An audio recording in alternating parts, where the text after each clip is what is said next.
C'est Radio Londres, mais c'est Sud Radio à Lyon. Donc Radio Lyon, Radio Sud Radio, la voix, vous le savez, de la résistance à toutes les idées reçues et à toutes les doxas et à tous les conformismes et à tous les passages cloutés, balisés. Alors, qu'est-ce qui se passe en Europe ?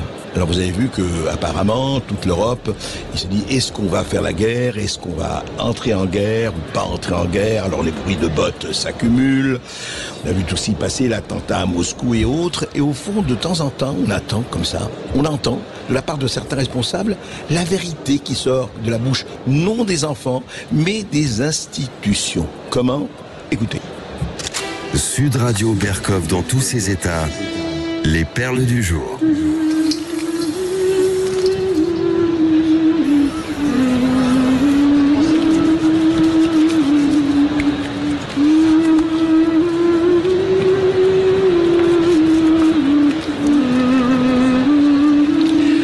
Vous entendez cette voix douce, cette voix divine? Eh bien, vous savez de qui c'est? C'est Ursula von der Leyen, la présidente de la Commission européenne, en train de se laver les mains tout en chantant l'hymne européen, l'hymne à la joie, évidemment, de Beethoven.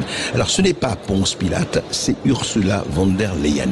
Alors, qu'est-ce qui se passe? Au nom de l'Europe, que doit-on faire? Alors, il y a, vous savez, la polémique fait rage. Certains disent non, mais ça ne nous concerne pas. L'Ukraine n'est ni dans l'Union européenne ni dans l'OTAN. D'autres disent non, mais vous êtes des égoïstes. Demain, ce sera notre tour si nous ne participons pas d'une manière ou d'une autre, évidemment, soldats ou pas soldats. Et puis, de temps en temps, on entend quelque chose, notamment, alors ce n'est pas un sous-fifre, c'est le chef de la diplomatie de l'Union européenne.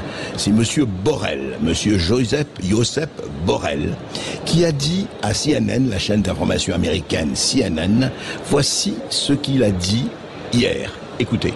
We cannot afford Russia to win this war. Otherwise, the US and European interests will be very damaged. It's not a matter of generosity alone. It's not a matter of supporting Ukraine because we love Ukrainian people. It is in our own interest. It is also in the interest of the US as a global player, someone who has to be perceived as a reliable partner.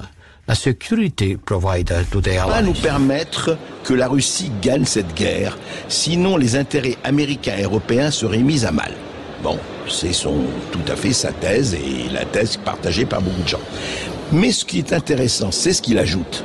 Ce n'est pas seulement une question de générosité, non. Ce n'est pas une question de soutien à l'Ukraine parce que nous aimons le peuple ukrainien.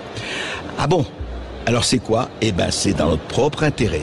Et c'est aussi dans l'intérêt des États-Unis comme acteur mondial, celui qui doit être perçu comme un partenaire fiable, un protecteur pour la sécurité de ses alliés. Voilà comment la vérité sort de la bouche de monsieur Josep Borrell, président, affaires étrangères, chef de la diplomatie de l'Union européenne. Ça veut dire au fond, c'est dans l'intérêt des États-Unis que nous devons effectivement intervenir d'une manière ou d'une autre.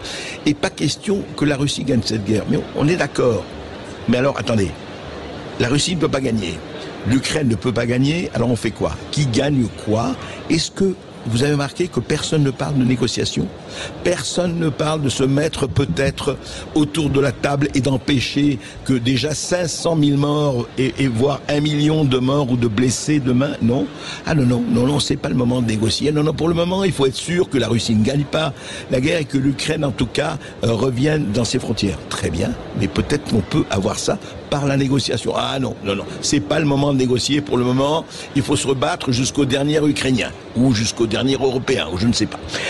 Voilà, donc un témoignage, c'est intéressant, d'un haut hiérarque de l'Europe. Voilà, je laisse ça à votre jugement.